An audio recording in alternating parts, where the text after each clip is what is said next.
Classification of taxes पढ़ेंगे, direct tax and indirect tax. ठीक है, तो इसमें डायरेक्ट टैक्स क्या होता है? डायरेक्ट टैक्स एक तरह का levy directly on the income of the individual organisation. किसी ऑर्गेनाइजेशन या फिर इंडिविजुअल की इनकम के ऊपर टैक्स लगता है, उसको डायरेक्ट टैक्स बोल सकते हैं हम लोग। टैक्स पेयर को सारा बर्डन पे करना पड़ेगा टैक्स को पे करने का, और ये ट्रांसफ़र नहीं हो सकता वन एंटिटी या वन पर्सन टू अनदर में। ये tax collected by the government को हम लोग डायरेक्ट टैक्स बोलते हैं। वो डायरेक्टली फ्रॉम द इंडिविजुअल या ऑर्गेनाइजेशन होता डायरेक्टली इंडिविजुअल ऑर्गेनाइजेशन के ऊपर लगाया जाता है जिसको वो इम्पोज किया गया है। ठीक है, यहाँ पे फिर फीचर्स पढ़ेंगे हम लोग डायरेक्ट टैक्सेस के फीचर्स। तो पहला, ये बर्डन शिफ्ट नहीं हो सकता, जिसके ऊपर लेवी किया गया है वही रिस्पॉन्सिबल होगा पेमेंट के लिए, जैसे इनकम टैक्स ऑन इंडिविजुअल। फिर ये based on the ability to pay, ज़्यादा रेट रहेगा जब वेरी डिपेंडिंग ऑन, रेट ज़्यादा रहेगा वेरी करता डिपेंडिंग ऑन टैक्स पेयर के इनकम पे, एसेट्स पे या फिर वेल्थ पे। ये इसको प्रोग्रेसिव नेचर बनाता है, क्योंकि जितना इनकम ज़्यादा रहेगा उतना ज़्यादा टैक्स पे करना पड़ेगा, रेट उसी के अकॉर्डिंग डिवाइडेड है। तो ये एक तरह से प्रोग्रेसिव इन नेचर बोल सकते हैं हम लोग। फिर थर्ड है, एनकरेज करता है कंप्लायंस एंड अकाउंटेबिलिटी। जो इंडिविजुअल है वो डायरेक्टली रिस्पॉन्सिबल होते हैं और ये फाइलिंग करते हैं रिटर्न्स को, और एनकरेज करते हैं ट्रांसपेरेंसी एंड रिकॉर्ड कीपिंग। और जो इक्विटी इन टैक्स रहता है यहाँ पे, जो कंट्रीब्यूट करता है सोशल इक्विटी के ऊपर, क्योंकि ये इनकम के ऊपर बेस्ड है। तो यहाँ पे ज़्यादा जो वेल्दियर लोग होते हैं ज़्यादा कंट्रीब्यूट करते हैं, और ज़्यादा मतलब ज़्यादा वेल्दियर लोग ज़्यादा कंट्रीब्यूट करते हैं, इंश्योर करते हैं कि ज़्यादा वेल्दियर लोग ज़्यादा कंट्रीब्यूट करें, ये चीज़ इसमें बोलता है। ठीक है, फिर है example of income tax, example in India of direct taxes क्या क्या हो सकता है। इनकम टैक्स हो गया, ये इंडिविजुअल की या फिर कॉर्पोरेट अर्निंग के ऊपर लेवी किया जाता है। ठीक है, फिर रेट जो वेरी करता है based on the income level के ऊपर बेस्ड होता है। कॉर्पोरेट टैक्स में ये रहता है कि tax on profit of corporation, कोई भी कॉर्पोरेशन रहता है उसके प्रॉफिट के ऊपर अगर कोई टैक्स लगाते हैं तो उसको हम लोग कॉर्पोरेट टैक्स बोल सकते हैं। फिर India both domestic and foreign companies पे करती है टैक्सेस को, लेकिन उसके रेट वेरी करते हैं। वेल्थ टैक्स क्या होता है? इम्पोज किया जाता है इंडिविजुअल एंटिटी के ऊपर में, बेस्ड रहता है उनके वेल्थ के ऊपर जो वो होल्ड करते हैं। ये अबॉलिश किया गया 2015 में। ठीक है, इसके बाद है capital gains tax levied on the profit from the sales of the assets like stock, bonds, real estate. फिर ये प्रॉपर्टी टैक्स जो कि कलेक्ट किया जाता है लोकल गवर्नमेंट के द्वारा, ओनरशिप ऑफ द प्रॉपर्टी के ऊपर बेस्ड रहता है और वेरी करता है लैंड या बिल्डिंग के ऊपर। इनडायरेक्ट टैक्सेस पढ़ेंगे। इनडायरेक्ट टैक्सेस क्या होते हैं? एक तरह से ये गुड्स एंड सर्विसेज के ऊपर जो टैक्स रहते हैं उसको बोलते हैं हम लोग इनडायरेक्ट टैक्स, और यहाँ पे इनकम या प्रॉफिट के ऊपर नहीं होता, गुड्स एंड सर्विसेज के ऊपर बेस्ड रहता है, उसको इनडायरेक्ट टैक्स बोलते हैं। यहाँ पे जो कंज्यूमर होता है, जो कंज्यूमर अल्टीमेटली बियर करता है, वो अल्टीमेट कंज्यूमर जो होता है वो बियर करता है टैक्स बर्डन को, और यहाँ पे इसको लिया जाता है इंटरमीडिएटरीज के द्वारा, जैसे सेलर्स होते हैं उसके थ्रू लिया जाता है, और collected by intermediary who pass it to the government after charging the customer को चार्ज करने के बाद वो इंटरमीडिएटरी गवर्नमेंट को देती है।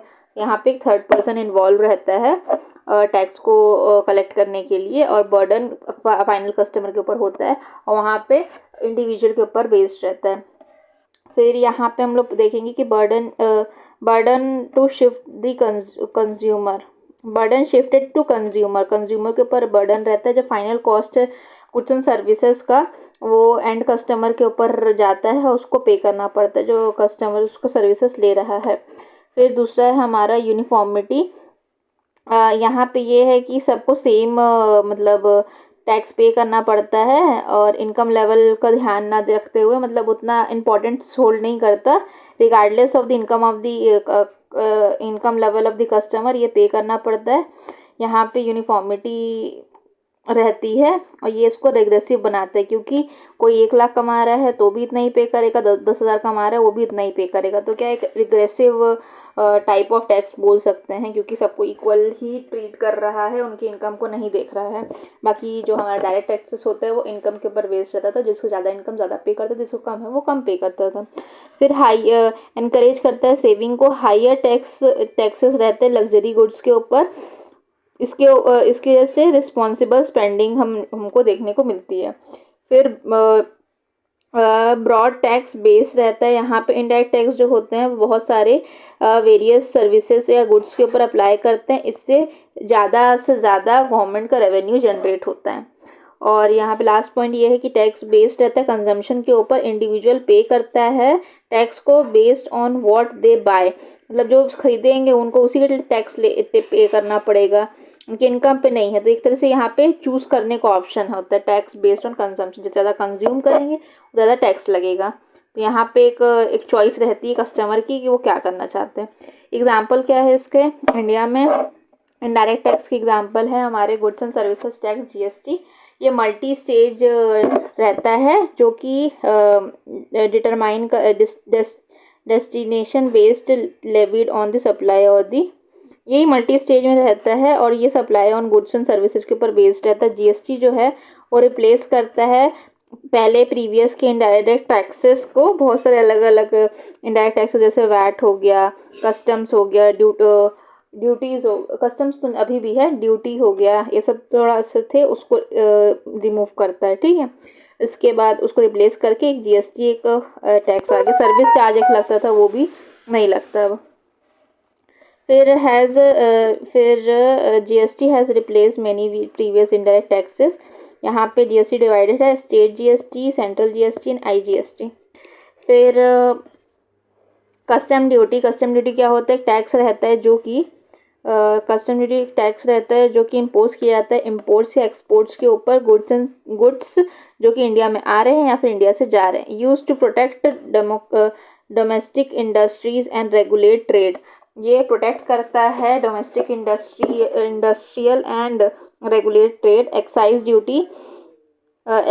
ड्यूटी जो थी उसको हमने क्या बोलते हैं चेंज कर दिया है अंटिल जीएसटी।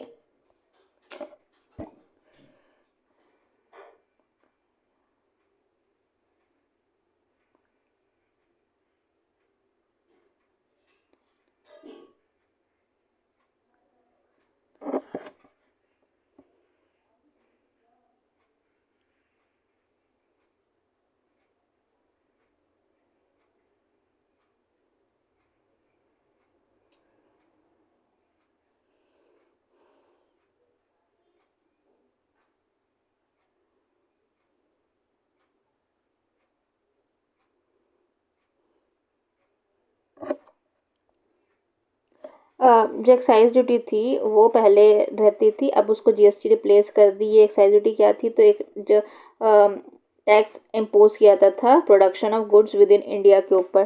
फिर सर्विस टैक्स ये भी हट गया है, अब जीएसटी इम्प्लीमेंटेशन आ चुका है। यहाँ पे चार्ज किया जाता है सर्विसेज के लिए जो कि प्रोवाइड किए गए हैं, अब रिप्लेस कर दिए गए हैं जीएसटी के द्वारा। अब अपन डिफरेंस देखेंगे डायरेक्ट एंड इनडायरेक्ट टैक्सेस में। डायरेक्ट टैक्स क्या होता है, डेफिनेशन दिया गया है, levied directly on the income and the wealth of the individual। Income और वेल्थ के ऊपर बेस्ड रहता है ये। levied on the goods and services consumed by the individual, ये है गुड्स एंड सर्विसेज जो कंज्यूम करते हैं उसके ऊपर बेस्ड रहता है। यहाँ पे इनकम के ऊपर बेस्ड रहता है, बोल सकते हैं ये गुड्स एंड सर्विसेज के ऊपर बेस्ड रहता है।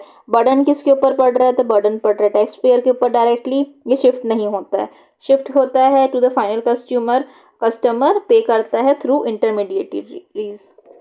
फिर प्रोग्रेसिव और डिग्रेसिव, तो ये बोलता है कि प्रोग्रेसिव है क्योंकि हायर इनकम जो रहते हैं उन लोग हायर टैक्स पे करते हैं, और ये डिग्रेसिव है क्योंकि same rate of interest rate दिया जाता है regardless of the consumers income.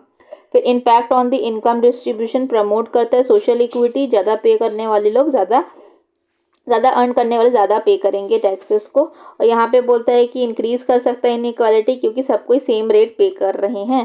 फिर इम्पैक्ट ऑन इन्फ्लेशन पे क्या इम्पैक्ट पड़ता है, तो बोलता है कि लेस डायरेक्ट इम्पैक्ट पड़ता है इन्फ्लेशन के ऊपर, यहाँ पे कंट्रीब्यूट करते हैं इन्फ्लेशन के ऊपर by increasing price of goods and services. अगर गुड्स एंड सर्विसेज के प्राइस बढ़ेंगे तो इन्फ्लेशन बढ़ेगा, लेकिन यहाँ पे इनडायरेक्ट टैक्स का कोई बढ़ाना इन्फ्लेशन के ऊपर डायरेक्ट कोई इम्पैक्ट नहीं पड़ता है।